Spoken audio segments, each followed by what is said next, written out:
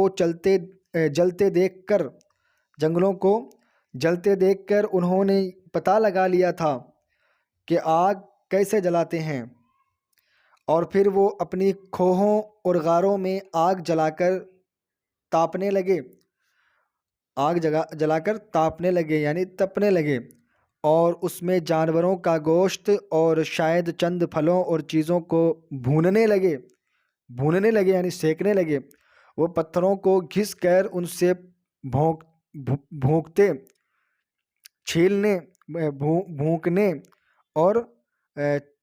چھیلنے اور کاٹنے بھی لگے، یعنی پتھروں کو گھس کر کے ان کا چاقو یا نوکیلی چیز بنا کر کے کاٹنے لگے، اور اس نے ان کی زندگی کو کچھ اور آسان بنا دیا۔ آج کل کا علم بتاتا ہے کہ ہم انہی بنماسوں کی اولاد ہیں، اور جیسے جانور ترقی کرتے کرتے بنماس ہوئے تھے، ویسے ہی بنماس آدمی ہو گئے۔ لیکن آج کا علم بنماسوں کی کسی ایک قسم سے ہمارا رشتہ نہیں جوڑتا۔ ہاں، ہیں تو ہم ایک ہی تھیلی کے چٹے بٹے، لیکن ہم جس خاص نمونے پر بنے ہیں اس کی پہلی مثال ابھی تک نہیں ملی ہے۔ ایک ہی تھیلی کے چٹے بٹے سے مراد کیا ہے؟ ایک ہی تھیلی کے چٹے بٹے سے مراد ہے کہ ایک ہی خصوصیات رکھنے والے اور سیم تعلق رکھنے والے، ایک ہی جو ہمارا رشتہ ان سے ہے، جو بنماس تھے، اور ان کے بعد انہوں نے جو ترقی کی، پتھر کو اپنا بہت ہی زبردست ہتھیار بنایا، اوزار بنایا، اور اس کے بعد دھیرے دھیرے ترقی کرتے کرتے انسان نے بہت کچھ سیکھا۔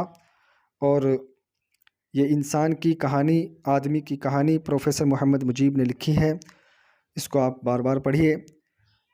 آخر میں السلام علیکم ورحمۃ اللہ وبرکاتہ۔